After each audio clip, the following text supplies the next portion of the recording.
Assalamualaikum warahmatullahi wabarakatuh.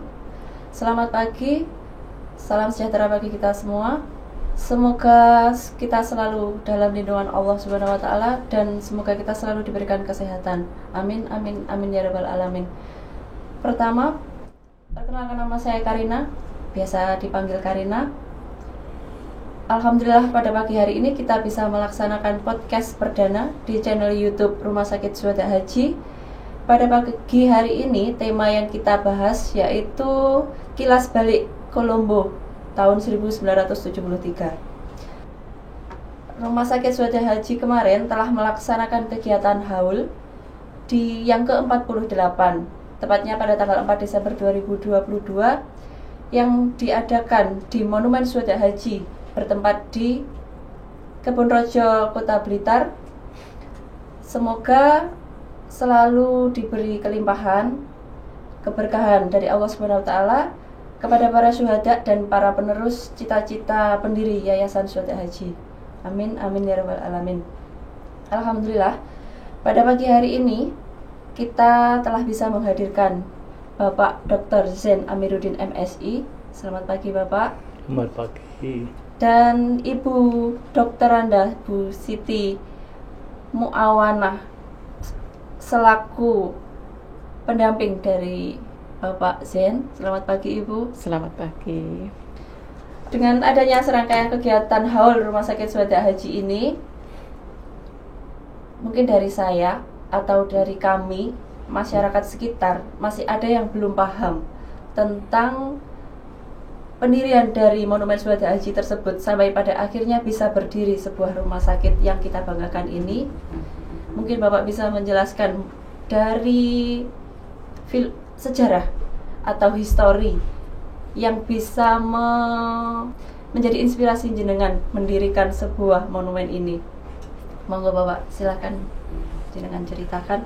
Oke, Mbak Karina, Assalamualaikum warahmatullahi wabarakatuh. Waalaikumsalam. Bapak sekalian, para pemirsa yang mungkin bisa menyaksikan acara ini, pertama kali mari kita bersyukur pada Allah Subhanahu wa Ta'ala, karena dengan adanya haul kemarin berarti peristiwa terjadinya musibah Syuhada Haji sudah 48 tahun yang lalu.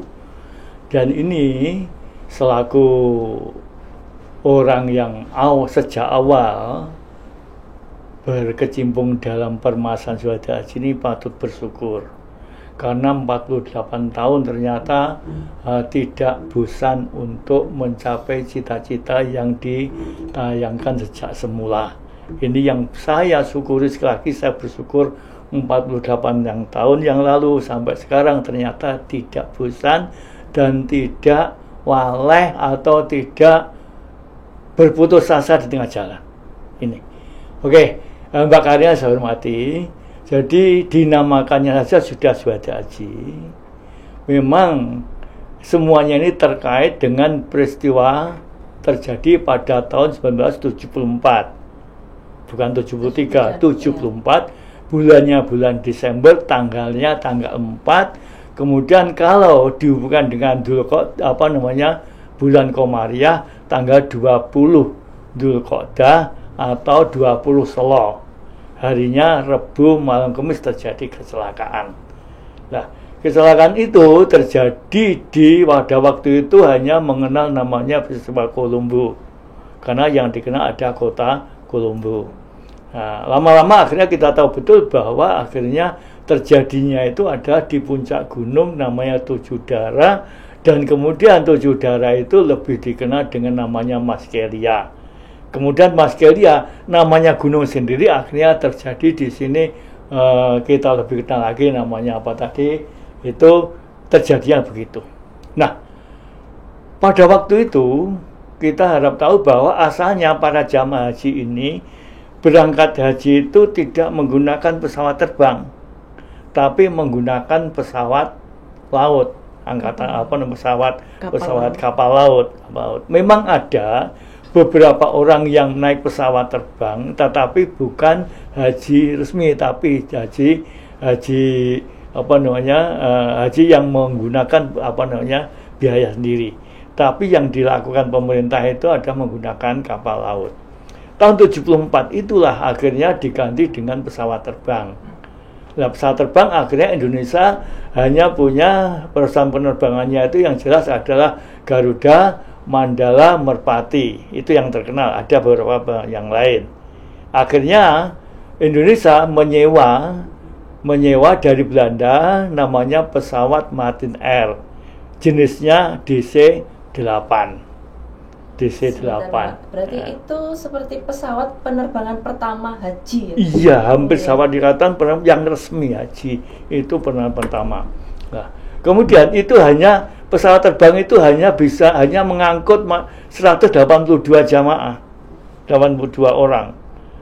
Kalau sekarang kan 450 orang satu pesawat. Nah, pada waktu itu maka pada waktu itu tidak mungkin karena masih DC-8 terbang dari Indonesia langsung ke Saudi, tidak. Pasti berhenti di tengah jalan untuk mengisi bahan bakar.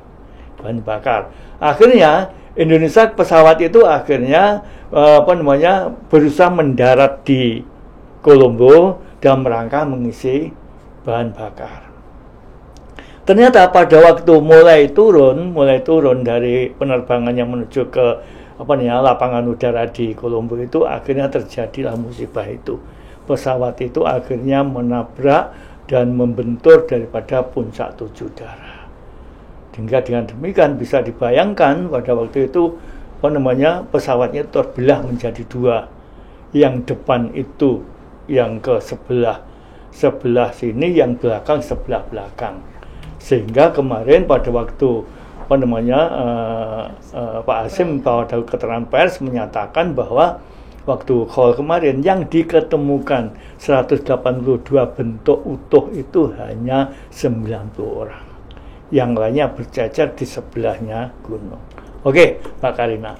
Nah, itu dari situ karena pada waktu itu masih sedemikian rupa, semuanya masih tidak semodern sekarang.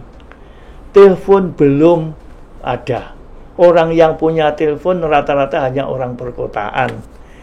Televisi masih sangat sederhana sekali. 12 in, 14 in, dan hitam putih. Itu pun yang punya itu hanya mereka orang-orang yang sugih, yang bisa membeli aki, bisa membeli aki, tidak ada listrik masuk ke desa. Nah, oleh karena itu akhirnya terjadinya peristiwa itu pada waktu malam Kamis pagi, hanya ada berita melalui Radio Republik Indonesia bahwa terjadi kecelakaan di Kolombo, yang itu menyangkut yang membawa pesawat haji. Pesawat haji dari mana? Kamis pagi itu belum jelas pesawat haji mana. Baru Jumat pagi itu sudah ada keterangan yang lebih jelas dari RRI bahwa pesawat itu adalah mengangkut jamaah haji dari Blitar dan beberapa daerah lain, mayoritas dari Blitar. Oleh karena itu pada waktu mulai malam Jumat orang sudah gelimpangan semuanya sudah tidak karuan kemana, jangan-jangan keluarga kita, iki piye opo dan sebagainya, dan semuanya menangis. Nah, kemudian pada Jumat pagi itu lebih ramai lagi, Jumatan orang semuanya menangis semua. Bisa membayangkan pada waktu itu sudah RRI sedang menjelaskan juga bahwa karena pesawat itu bergunung jatuh, maka tidak mungkin ada orang yang bisa selamat. Belum ada kepastian, masih tidak mungkin ada orang yang selamat. Udah, semuanya sudah ada karuan. Oke.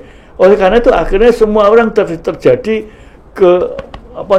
hati ini. Tidak ada keluarga saja tidak ada yang tidak pingsan, yang tidak menangis, tidak gundah dan sebagainya. Akhirnya termasuk saya ini kehilangan kakak dan kehilangan ibu. Bayangkan Mbak Karina, pada waktu kakak saya itu juga seorang sarjana. Ibu saya, ya ibu sebagai ibunya seorang sarjana. Tapi harap tahu sarjana pada waktu itu ya masih arang-arang. Saya katakan jarang-jarang karena apa?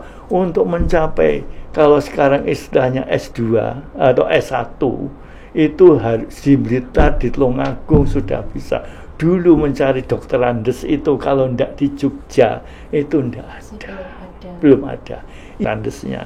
Sehingga kakak saya sebagai orang lulusan Yogyakarta itu merasa kehilangan sekali bagaimana keadaannya. Oke.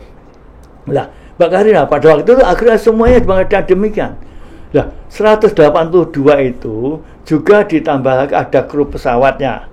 Di antara kru itu ada 2 orang mahasiswa waktu itu dalam rangka komunikatif, antara supaya bisa menjaga komunikasi antara penumpang dengan awak pesawat yang jelas non-Indonesia, bagaimana mereka bisa berkomunikasi dengan awak pesawat itu. Maka akhirnya oleh pemerintah diangkat mahasiswa-mahasiswa ini sebagai pramugari haji atau pramugari haji.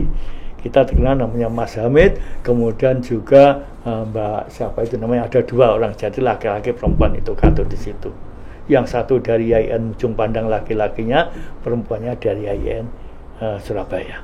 Nah ini pada waktu itu karena akhirnya dalam keadaan demikian, gitu, dalam keadaan demikian akhirnya saya otomatis tidak mungkin akan tidak susah, tidak mungkin tidak akan gelisah, tidak mungkin. Nah, saya gelisah bukan main. Lah alhamdulillah, saya punya teman namanya Imam Muhadi dari Slemanan Danau. Pada hari ketiga situasi yang demikian kan, hari ketiga ya hari keempat waktu itu, Pak Mahdi datang ke rumah saya, mau takziah juga. Padahal Pak Mahdi kehilangan juga. Kehilangan siapa? Mbahnya. Ya. Mbah Haji Halimah kalau tidak salah namanya. Itu mbahnya Pak Mahdi. Kemudian pamannya, Pak D-nya, Pak Haji Huzali. Kalau di sini nanti dapat ditanyakan pada dokter Kaya. Tapi dokter Kaya sakit. Saya yakin waktu itu belum tahu peristiwa bagaimana karena masih sangat kecil sekali. Nah, Mbak Karina, akhirnya pada waktu itu pada hari keempat itu saya masih sedang bersusah payah dan sebagainya, nangis dan sebagainya di dalam kamar saya merenung dan sebagainya. Datang teman saya namanya Pak Muhadi itu. Setelah berbicara mengatakan saya kehilangan kakek, saya kehilangan nenek, kehilangan Pak D, dan saling berusaha untuk memberikan, menghibur karena tak siasa menghibur, memberikan pencerahan dan sebagainya. Akhirnya sebelum pulang Pak Muhadi bertanya kepada saya, Jen, lek wis ngene iki piye? Bayangkan situasi nangis. Ditanya oleh Pak Muhadi, lek ngene iki piye? Apa wae meneng?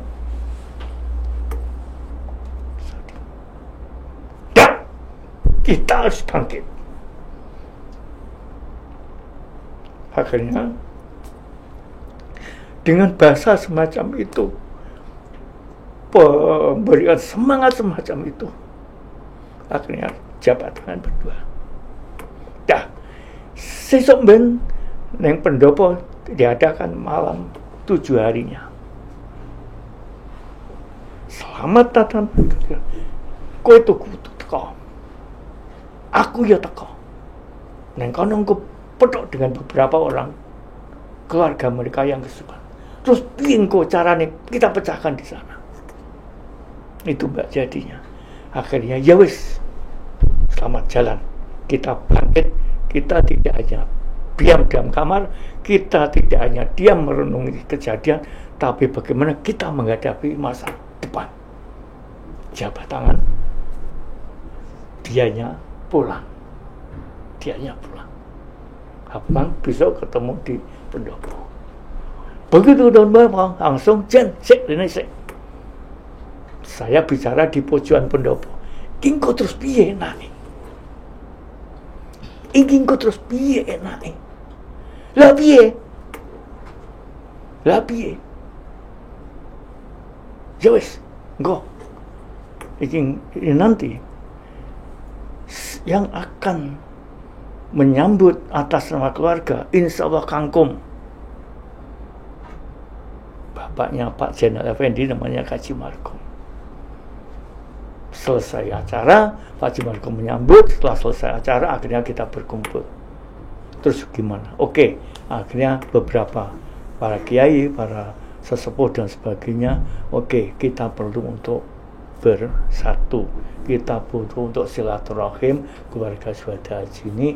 Akhirnya disepakati bersama, kita bertemu di rumahnya Bapak Haji Bakri.